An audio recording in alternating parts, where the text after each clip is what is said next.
With the success of The Witcher 3, it's no surprise that Cyberpunk 2077 has become one of the most anticipated titles for many players. And over the years, there has been a lot of discussion around the game, but from our perspective, it's the next generation technology powering the game that is perhaps most exciting.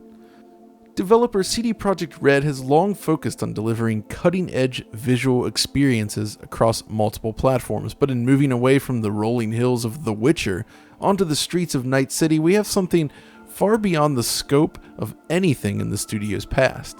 In that sense, Cyberpunk is one of those rare games that fully embraces the latest technology on PC to deliver a true leap in fidelity.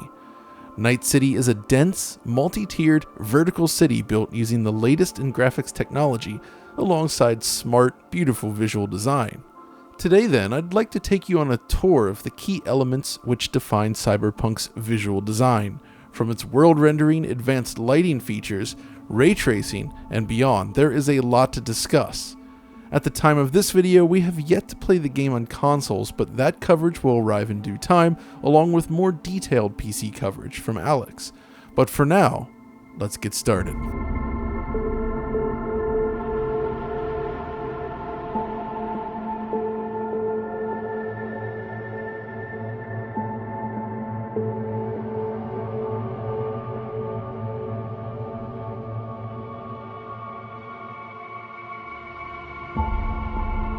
At its core, Cyberpunk 2077 is powered by CD Projekt RED's proprietary RED engine. This set of tools and technology has served as the foundation on which the Witcher series was built, but the shift from its previous game to Cyberpunk is one of the largest leaps we've seen. The Witcher series focuses on natural environments with rolling hills and dense forests defining the landscape. It is beautiful in its own right, of course, but Cyberpunk's move to an open-world city environment demands a very different approach to rendering, and the team has delivered. The latest iteration of RED Engine is truly something to behold, and there is a lot to discuss. From top to bottom, Night City delivers this perfect combination of meticulous granularity alongside this vast sense of scale. The Blade Runner aesthetic is kinda well worn at this point, but few if any games have managed to deliver the sheer level of clutter, lighting, and detail. Cyberpunk is perhaps one of the first that truly captures this feeling. Presented almost exclusively in first person, the city offers a vast, multi-tiered world to explore. Highways stacked on top of walkways, stacked on top of shopping streets, on top of markets, and more. There is so much detail packed into both the vertical and horizontal layout of the city. Each alleyway is packed with clutter, while thick smoke and fog fill the air. Unlike most open-world cities, you can get utterly lost in the world of Cyberpunk, and that's a good thing, at least in my case. No longer is navigation reduced to simply holding forward towards an objective on your minimap. Instead, you'll push your way through these busy streets, navigating alleys and towering walkways alike. It's a truly immersive environment. Now, with this in mind, let's try to break down some of the elements which help make this such an impressive world to explore, starting with one of its defining features, the lighting. Light and the interaction of light throughout a scene remains one of the most important yet most demanding elements in real-time graphics rendering today. The physics of light in the real world is expensive to simulate within a game, something that has yielded many creative solutions both offline and in real time. Cyberpunk takes a multi-pronged approach to this problem. On the PC, you have the option to enable hardware-accelerated DirectX ray tracing features, including global illumination, diffuse illumination, and ambient occlusion, but the game retains much of its visual splendor, even without these features. So let's break it down. The most obvious place to start then is with the largest area light of all, the sky. As the time of day changes in this world, the angle of sunlight is constantly adjusted, and this sunlight has a direct impact on areas both in and out of the sun. As an urban environment, structures such as buildings and walkways often occlude the sun from view, leaving shadowy areas in its place. When utilizing hardware-accelerated ray tracing, diffuse illumination is calculated, ensuring that color information is realistically captured and transmitted to objects and surfaces throughout the environment. The sky is treated as a giant area light, meaning that those areas within shadow exhibit realistic indirect lighting. But this also applies to emissive sources such as the city's numerous neon lights and LED billboards. When using the Psycho option for ray traced lighting then, full global illumination is introduced, which simulates light scattering as it plays off of each surface. That means photons of light basically bounce off the surfaces, transmitting color information to a second surface. It absorbs and transmits this color, creating a more natural, realistic scene. It simply enhances the already excellent ray traced lighting features. Ray traced lighting also enables proper ray traced ambient occlusion, basically correct contact and ambient shadowing that occurs naturally when objects are bathed in light. Occluded areas will have shadows. It is most evident when looking below vehicles such as this. Without ray tracing enabled, the area beneath the vehicle is improperly lit and overly bright. With RTAO on, however, it's suitably darkened and realistic in comparison. Now, ray tracing is a key feature here, but most players will be experiencing the game without these techniques due to their demands on performance. The good news here is that the game still holds up beautifully even without ray tracing enabled. Red Engine's approach to illumination without ray tracing is less accurate, of course, but it still delivers convincing results. The main drawbacks center around incorrectly lit objects within a scene, which almost appear to glow, but during normal gameplay, it isn't overly distracting. It's still beautiful. My guess is that they're using some sort of pre-calculated lighting data and interpolating between the different bakes as the sun moves across the sky. Of course, there isn't a lot of information out there on how this is actually achieved within Red Engine, but that's kind of my guess. The thing is, whether we're talking about the sun or the huge volume of local lights such as LED billboards and neon signs, lighting is just so critical to the world of Cyberpunk. The emissive materials are convincing and genuinely do emit proper light. It's absolutely crucial in building the atmosphere within the game. Of course, there's another key element to the lighting that is very important here, and I believe this is the materials themselves. Now, Red Engine has supported physically based shading and materials for a while now. It was used in The Witcher 3, but Cyberpunk demonstrates what's possible when utilized at an even higher level. Ultimately, the goal of physically based materials is to more accurately simulate the behavior of light across a surface, finding the right balance between roughness and shininess, basically. Cyberpunk features a wide range of materials, including many diffuse surfaces such as this, where the roughness causes light to scatter across the surface, as well as shiny, metallic surfaces such as this, which reflect the surrounding light. This is an area where I feel The Witcher 3 really was lacking. Compared to its contemporaries of the day, such as Assassin's Creed Unity, the material response in Witcher 3 really never felt convincing to my eyes. That changes with Cyberpunk in a big way. Note here how things such as the tiles and cement, which are rough materials, scatter light across the surface. Fresnel is visible at the outer edges, simulating how light and reflections collect along these sharp angles. In comparison, shiny metals, water, and the like also deliver an almost mirror-like sheen. Or how about this gorgeous car paint? It just looks excellent. When you combine these materials with the lighting engine, the result is something that can appear almost photorealistic at times. It really is striking. Of course, there's a lot more to the reflections, and this is another key part of the lighting discussion. Cyberpunk uses a range of reflection techniques. On the high end, ray-traced reflections are supported, and these are assisted with screen space reflections, which are layered into the scene to further enhance each reflection with additional visual information. On reflective surfaces, ray tracing enables pin-sharp reflections that are physically accurate. The way they bend and conform to each surface is extremely effective, and you'll be able to enjoy surroundings reflected clearly without relying on screen space information. The only drawback here is that your character is omitted from the BVH structure and thus not reflected during normal play. That's not to say you won't see your character at some point. Mirrors make an appearance in several scenes, allowing you to examine your character up close, but these instead seem to use a render to texture feature in which the environment around you is duplicated and displayed on this surface. But honestly, what really sells the reflections in this game above all else, at least for me, is the roughness cutoff. Okay, so here's the thing. When drawing reflections, both ray traced or screen space, it's cheaper to calculate the mirror-like reflections across smooth surfaces than it is on rough surfaces. The dispersal across a rough surface produces less coherent data that requires more grunt to display accurately. In this case, however, the roughness cutoff is adjusted such that reflections are drawn on both shiny and highly diffuse rough material. This results in beautifully consistent reflections that change properties across multiple different materials within a single scene. A good example of this is in the nightclub. Note how the glass material reflects differently than the more diffuse areas. It's really cool, right?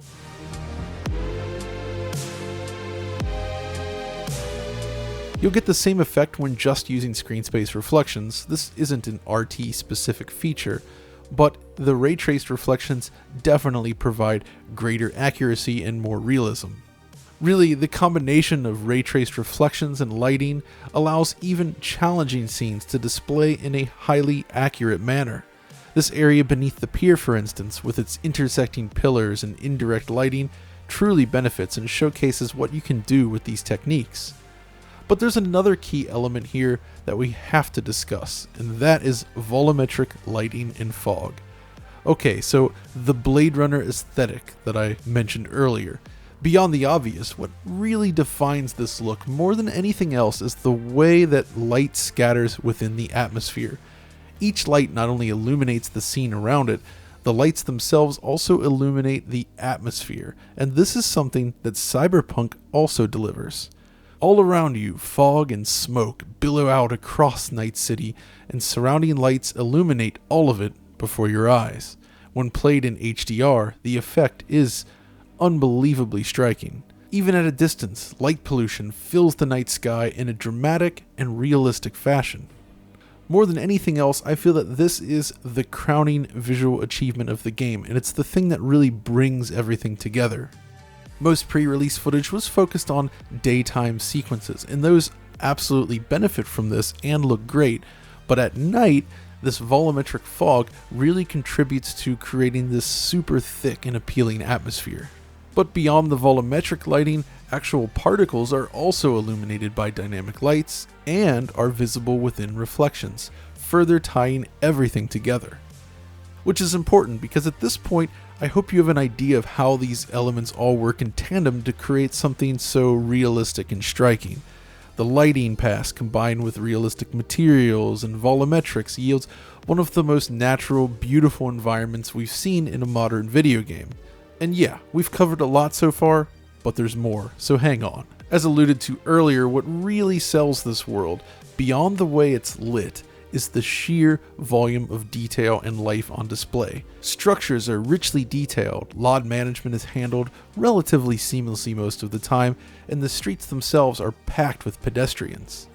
There's also just so much clutter in every scene.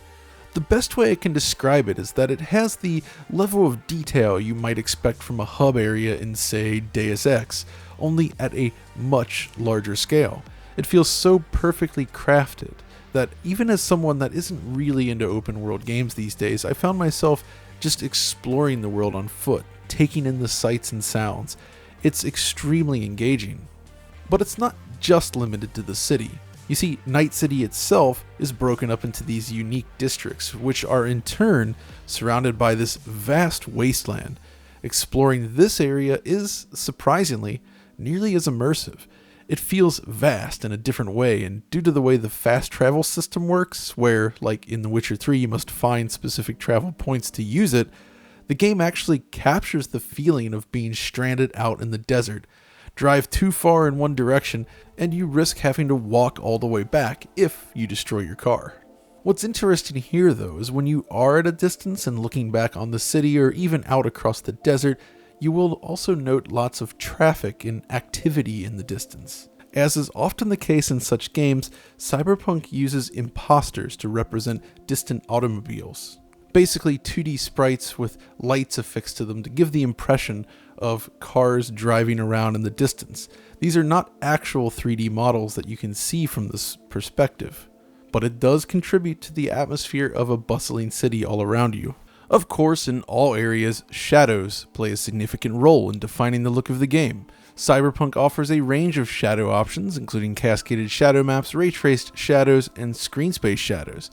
RT shadows, when enabled, are generated from sun and moonlight, while other local lights utilize alternatives.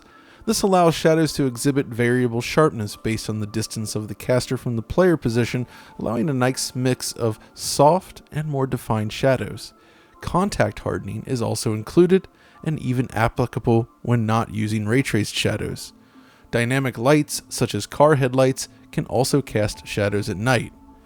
Curiously, in all modes, Cyberpunk leans on screen space shadows for drawing fine detail in close proximity from local light sources. This is especially visible in cutscenes. Look at the hair shadow in this scene. But if we zoom back out, let's talk about characters. Thus far, we focus primarily on the city itself, but this is a narrative-heavy game and you will spend a lot of time chatting with friends and foes alike. In general, character rendering is handled well. Subsurface scattering, realistic skin shading, excellent facial expressions, detailed clothing, and solid animation all work in tandem to bring the characters to life. Unlike the world, it doesn't set any new standards per se, but it is effective for an open-world game such as this.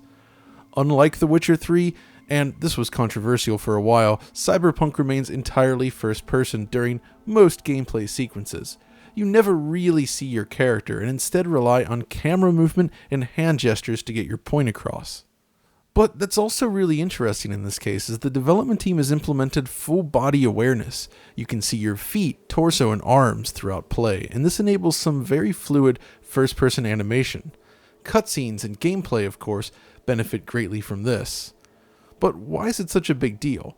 Well, honestly, I feel that it contributes greatly to the sense of immersion in the game, and it's something you don't typically see in a large-scale open-world RPG.